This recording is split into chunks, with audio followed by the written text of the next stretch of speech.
for him. Good Wow, for him. he makes demons. Oh, hey, you gotta have a hobby, right? He's from Prick. He has a fish coming. But, There's a fish on there. Yeah. There's a fish. Imagine what he has in his real apartment, just the paintings. Fish. Christ. But, nice to be here. Nice to meet you too. On the Messiah. Very nice to meet you. I love this type of year. Time of year, it's Lent now, right? Yeah. Lent, yeah. I remember I grew up in a total Irish Catholic family. My grandma was right off the boat from Ireland, and she would go get her ashes. I'm sure you see people walking around a couple weeks ago with ashes on, a little cross. And hers would stay on to, I would say, July 4th. I don't know how she did. She was a very clean lady, but she must have washed her face around. But that sucker would be on there, we'd be watching fireworks and, it's like, how the hell does that stay on? But she ran into a problem the one year. The one guy, Father Thomas, he drank a lot. And for some reason, around just before Ash Wednesday, he, quit drinking. So she came back from getting ashes, and she looked like she was working in a mine. Her whole face was just like streaks, because Father Thomas had a little bit of the shakes. And I was like, now what are you going to do? She said, no, that's the Lord's ashes. Oh, God. And I was like, come on, Grandma, just work around, wash your face a little bit, walk around. Man, that's nasty. But hey, she's a very religious lady. We used to have to go to confession, and she used to go every single week. I'd be like, Grandma, all she did was cook around the house and clean and nice Irish lady. And then what the hell do you do that you gotta go to confession every single week? She said, don't worry, that's my business. The only thing I can figure out, she's turning tricks while we're at school or something, making extra money. Oh, God. She always had extra money. Oh, my God. But I used to go to, confession, and it was a small parish, and the priest knew everyone by voice. So you'd be like, okay, bless me, Father, I took some change off my father's bureau. I look at Playboy occasionally, and possibly occasionally I touch myself, unpurely or whatever. Don't judge. But, so, the priest would be like, well, why'd you do that, Chuck? He'd be like, gee, the 20-hour followers later, you're out of there. But that all changed once they had a foreign exchange priest come into town. Father Gupta from Bombay, India.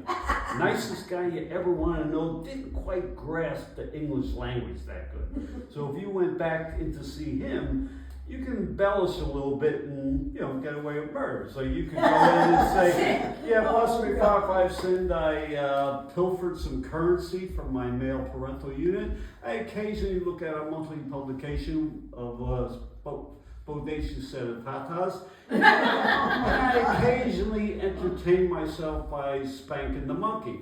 He wouldn't know what the hell you were talking about. He'd be like, what is this monkey? Why is he spanking this poor monkey? And he'd be like, all right, 2 Hail Marys, thank you, come again, and you're out of there. But soon the word got out that this guy was pretty easy, so people from other parishes used to come to our church. So I'd walk by the church on a Saturday afternoon, there'd be a line around the door, and you'd be like, oh man, what is the Led Zeppelin tickets on sale or something? And I even see a Jewish friend of mine in line. I'm going, so, what are you doing here? He goes, you never know. But, didn't matter what you did, 2 Hail Marys, you're back on the street with Father Gupta. But a little bit about myself, I'm a retired fireman. I did 30 years, and I love the job. It was, we made a difference. And there's just something about sleeping in a bunk room with 12 other guys who just finished off a 20-gallon pot of chili. It's magical. It really is. It's like a family? In the bunk room, it turns into the flagellation Olympics.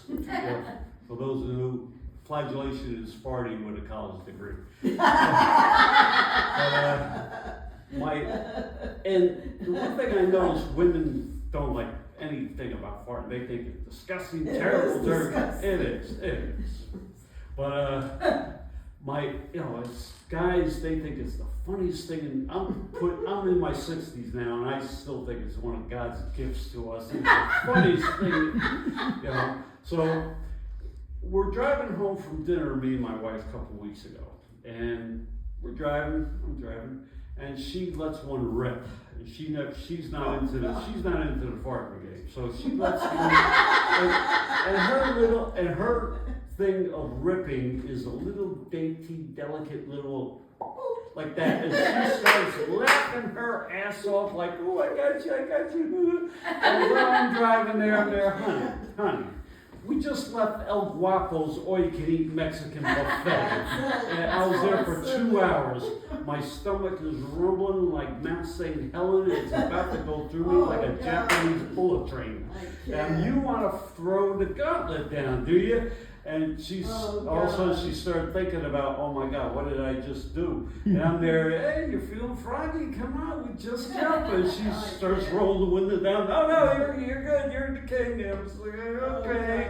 So I could have retaliated right there, but I did it. I'm a gentleman. I wait till we went to bed.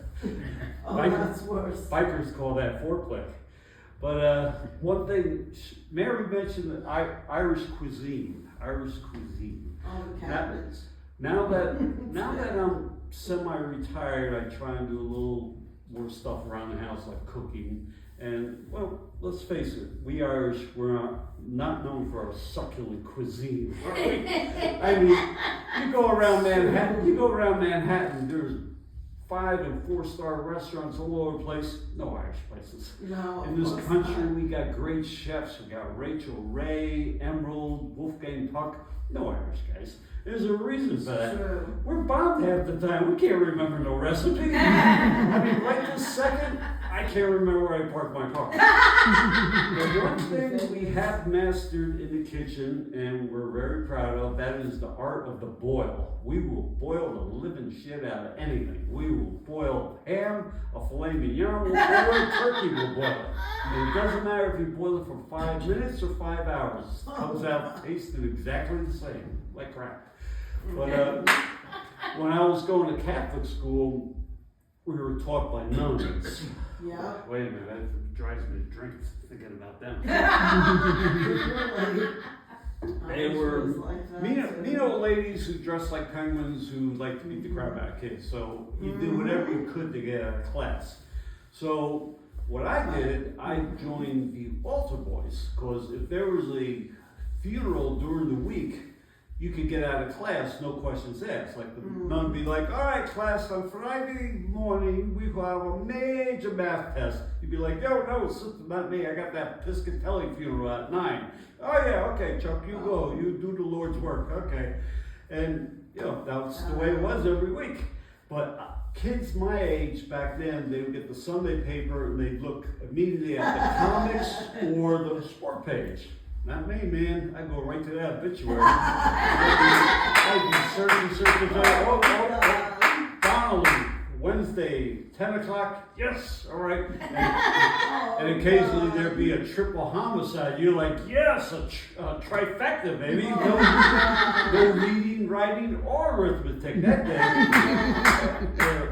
I even took it a little bit higher. I became head altar boy, which meant I got to be captain of the softball team, and the priest had first crack at me. My kid. They didn't have a softball team. But I was told I should tell you an Irish joke or two for the holiday before I go. Okay, this priest is driving down the road in Ireland, and he sees in front of him a car swerving all over the place. And the priest is like, oh, I gotta get away from this guy. So he's waiting, trying to pass him. He finally sees his opening, passes him as fast as he can. Unfortunately, the priest loses control of his car, goes over in an embankment, hits a tree. Oh, God. The drunk driver pulls up, gets out of the car, and looks down. He sees the priest standing next to his wrecked car. He goes, Father, you all right down there? The priest looks up and goes, of course I'm all right. I got the Lord with me. You got the Lord with you? That's right. Well, Father, perhaps you should let him ride with me because you're gonna fucking kill him. But, one more for you. Is that my cat? I let him in a couple times. There's another cat. It's the same cat. But He came into that one. this Irish guy's walking down the street and he passes by a bar. Yeah, it could happen, I guess. No. Another one. 3 guys walk in a bar. An Irish guy, Italian guy, and a French guy. They each order 3 mugs of beer, right? As soon as the beers come, a fly goes right in each one of them. So immediately the Italian guy picks up his mug, takes the fly out, and goes, don't worry about it. Boom, downs his beer. Second guy, the French guy, picks up his beer and goes, no, bring mine. And finally the Irish guy picks up the fly by his 2 little wings, starts shaking it over the beer again. Give it back, you thieving little bastard! But that's my Irish stuff for this week, alright? Thank you for that.